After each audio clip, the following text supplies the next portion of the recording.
90 ভাগ চাঁদাবাজের হাত অবশ হয়ে যাবে। বাকি 10 ভাগ যারা থাকবে ওদেরকে বুঝাবো, বুঝ না মানলে যা করা দরকার তাই করা হবে ইনশাআল্লাহ।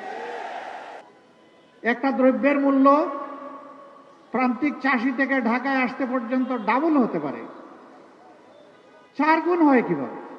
তা তো কোনোভাবেই মেনে নেওয়া যায় না। এখানে সকলেই ক্ষতিগ্রস্ত, কৃষক ক্ষতিগ্রস্ত, পরিবহন মালিক ক্ষতিগ্রস্ত, যারা হোলসেল ব্যবসা করেন তারা ক্ষতিগ্রস্ত, যারা রিটেল ব্যবসা করেন তারাও ক্ষতিগ্রস্ত। মূল কারণ চাঁদা। আমরা আপনাদেরকে মোবারকবাদ জানাই,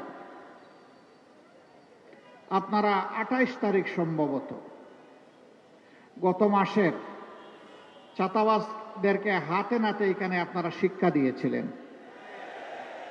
আমরা সারা বাংলাদেশের অতিষ্ঠ নির্যাতিত মজলুম ব্যবসায়ীদেরকে আমরা বলি, কাওরান বাজারের মতো আপনাদেরকে রুখে দাঁড়াতে হবে।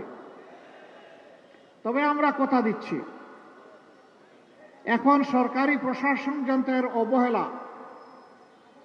দায়িত্ব পালনে গাফলাতির কারণে, আর হতে পারে কিছু জায়গায় হালুয়া রুটির ভাগ বাটুরার কারণে এই যে চাঁদা হয়, আমরা আশাবাদী বাংলাদেশের মুক্তিকামী মজলুম জনগণের ইনশাআল্লাহ আমানত এবং ভোটে আগামী 12 তারিখ আল্লাহ তাআলা ঐক্যবদ্ধ বাংলাদেশ নির্বাচনী 11 দলীয় ঐক্য জোটের প্রার্থীদেরকে ইনশাআল্লাহ নির্বাচিত করবে।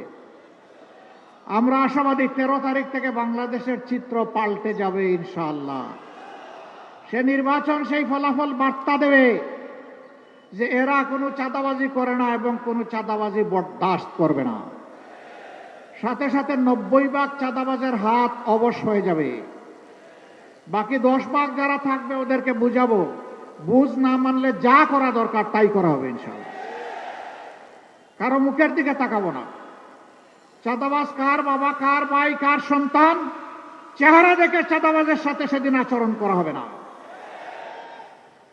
সেই ক্ষেত্রে আমরা হব নির্দয়, নিষ্ঠুর, কঠোর, দেশের জনগণকে বাঁচানোর স্বার্থে, চাঁদার কবল থেকে মুক্ত করার স্বার্থে। মুসিবতে পড়েছি, আমি রাজনীতি করব, আমি চাঁদাবাজিও করব, কিন্তু আমাকে চাঁদাবাজ বলবেন না, এটা কোন কথা? তাইলে আপনি চাঁদাবাজি ছেড়ে দেন, আপনাকে কেউ চাঁদাবাজ বলবে না।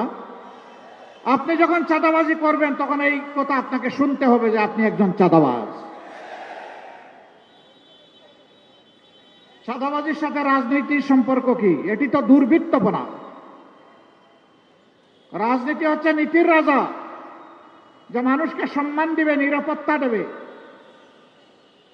যা মানুষের হাতে কাজ তুলে দেবে। এই সাথে চাঁদাবাজের কি সম্পর্ক? কিন্তু আমরা জর্জরিত এর জ্বালায়।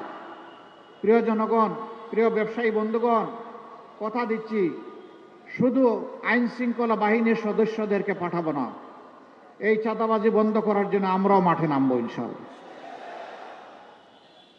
সাথে আইন শৃঙ্খলা বাহিনী থাকবে। আমরা বিশ্বাস করি চাঁদাবাজি এবং দুর্নীতি বন্ধ করলে বাংলাদেশ জাম্প দিয়ে, লাফ দিয়ে সামনের দিকে এগিয়ে যাবে।